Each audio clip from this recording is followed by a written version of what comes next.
if you're not careful, this thing right here will rob you of over 25 to 30 years of your lifetime by the time you die. See, the average screen time today is around 4 hours, but if you're Gen Z like I am, we spend on average 9 hours a day on our phone. If you spend 9 hours a day on your phone, that's 63 hours a week, it's 270 hours a month, and it's 3,300 hours on a yearly basis. Just imagine to yourself, if you spent over 3,000 hours working on a skill, trying to improve yourself, imagine how good you could be at that one thing if you spent all those hours just in 1 year. It's pretty crazy, right? Now, I know that you can't just reduce your screen time to 0, but if you can cut your screen time in half, say go from 9 to 4 hours a day, close to 2,000 hours that you can spend trying to develop a new skill, get healthy, get your life in order, whatever it is you want to do. And that's quite a lot of hours to get good at something. Usually you say the first 20 hours that you spend learning a new skill is why you'll learn 80% of everything that you actually need to learn to master this one thing. So the first 20 hours you spend learning how to do the thing, and then the remaining 1,700 hours, you can learn to master whatever it is you're trying to do. So with that being said, let's get into it and let me tell you about the 5 things that I've implemented to drastically reduce my screen time. So the first thing I've done is just turn on silent mode.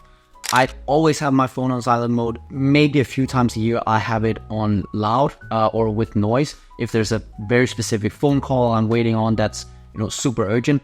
But 99.9% of the time I just have my phone on silent mode because there's quite literally nothing that I have to respond to right away. And I'm sure the same goes for you. Like if your dad or parents or siblings or whatever text you or calls you, it's usually not such a big emergency. Not having to hear that ping, getting that stress from, Instagram sending you a notification or getting a text, that will bring you so much peace to your life, and you'll get back so much time that you can then spend on doing other things. Now, the second thing, and this is something I do from time to time, I'll usually do it a couple times a year, is just to delete all my social media. See, I don't know about you, but I have a habit of whenever I go to check my phone and I just kind of open it, I will immediately go into TikTok and I'll go into Instagram, even if I know it's been 20 seconds since I last checked it and I don't have any sort of notifications. It's literally just a mindless habit that I have. And from time to time, I will just end up doom scrolling on Instagram or doom scrolling on TikTok, and suddenly, 10, 20, 60 minutes go by and I'm like, I was just checking my phone. And now an hour has passed. And usually for me, this is a habit that will build up over time. And at some point I'll be like, okay, this is enough. Like I spend too much time on my phone now. I spend too much time on social media. I'll delete it for a week or two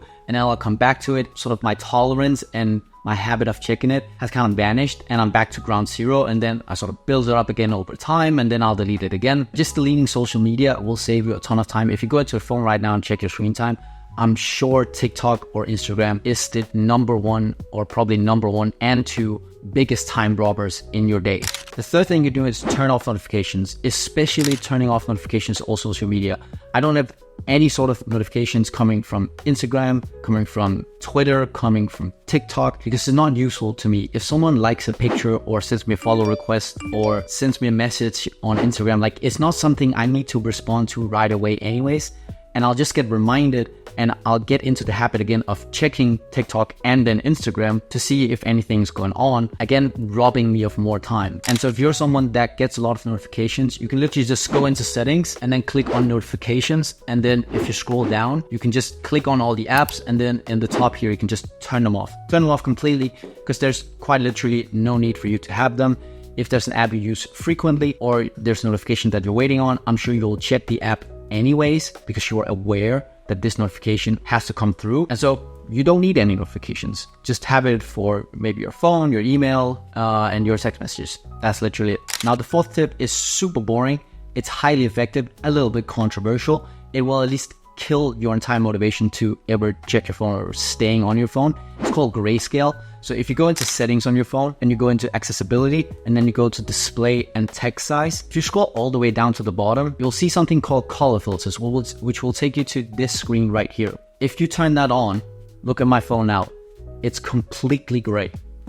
It literally just kills everything on your phone in terms of color. So it will literally just be black and white and gray. And let me tell you, being on Instagram, being on TikTok with this on is probably one of the most unpleasant things you can ever experience. But I promise you, it's highly effective in killing your entire ambition to check your phone and wanting to even stay on your phone, because it's so boring to just look at. So you can use this for a couple days to try it out. Or what I like to do from time to time is just have it on in the morning and then in the evening, because at least then it doesn't get me into this like high alert state before I'm trying to fall asleep or when I just woken up. As you can kind of play around with the timing of it to see what fits you best. So the fifth and final trick that has been the most effective for me by far, by none, nothing comes even close to it, and it's probably also the most simple thing to do, is just to put your phone in another room, to create a physical space between you and your phone. And so I try to do this as much as possible, and this includes when I'm working and when I'm sleeping. Basically, throughout the entire day, I work from home. I try to keep my phone away from me at all times. So usually if I'm working in my office, I'll have my phone in the living room,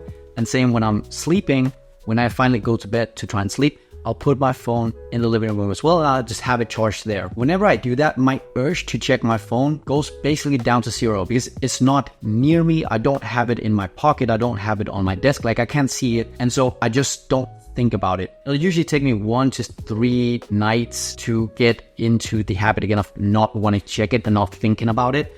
But after that, like, it's pure bliss. Like, it's like you feel super peaceful and you just don't think about it at all. And then you realize how much anxiety your phone actually brings to you just by being near you. And before you start saying like, oh, but I need my alarm, or I can't fall asleep when I'm in bed, so that's why like I watch YouTube or TikTok or Instagram or whatever to help me fall asleep.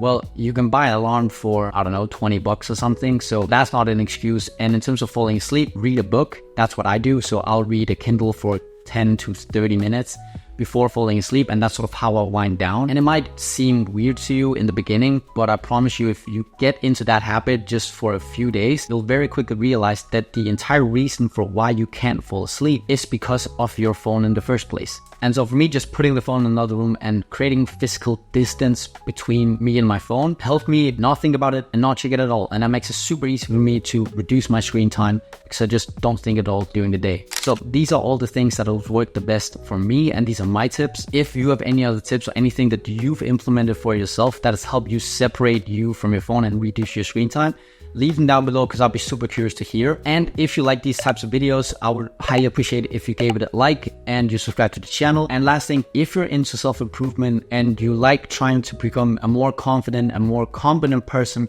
just in general, level up in your life, I'm trying right now to build a community for people just like you. So if you click the first link in the description, you can join my school community. It's completely free to join. With that being said, I'll see you in the next one. Bye.